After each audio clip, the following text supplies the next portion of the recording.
fate of the 4 lawmakers expelled from the NRM party was brought up in Parliament barely a week after the Constitutional Court ordered them out of the August House.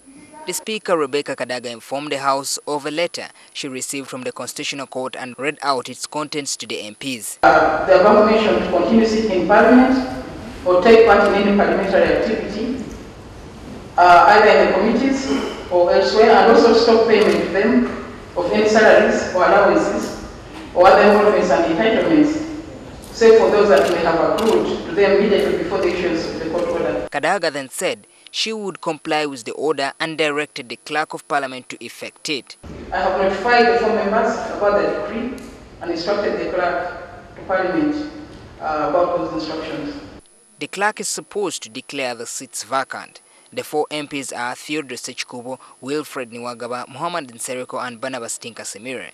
However, the sticking issue is whether the notice of appeal filed by the MPs at the Supreme Court yesterday will soon be heard. All the orders that they were purporting to be putting up must be considered by the Supreme Court. Some lawmakers NTV spoke with say the expulsion of the so-called rebel MPs was orchestrated by the government. Encountered a similar scenario when court nullified my election, and then the Speaker received that communication, and the communication, of course, by the clerk to Electoral Commission. The government is dying to have these members out of Parliament. So we got to know that on Saturday, the Attorney General wrote a letter. I think he was even working extra time on Saturday, so Saturday, because the letter is dated 22nd. It's dated 22nd, so which means it was written on Saturday. Because this is clearly very ambiguous. The way this decision was made was a bit ambiguous.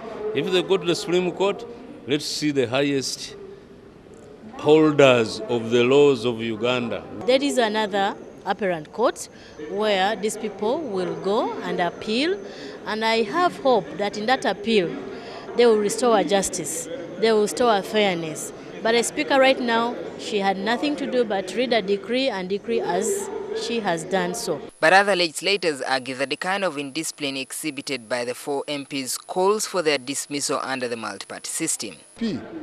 I think really if we are to share this multi-party democracy, the internal mechanism and the code of conduct of the party must be respected so that that organization is sounding.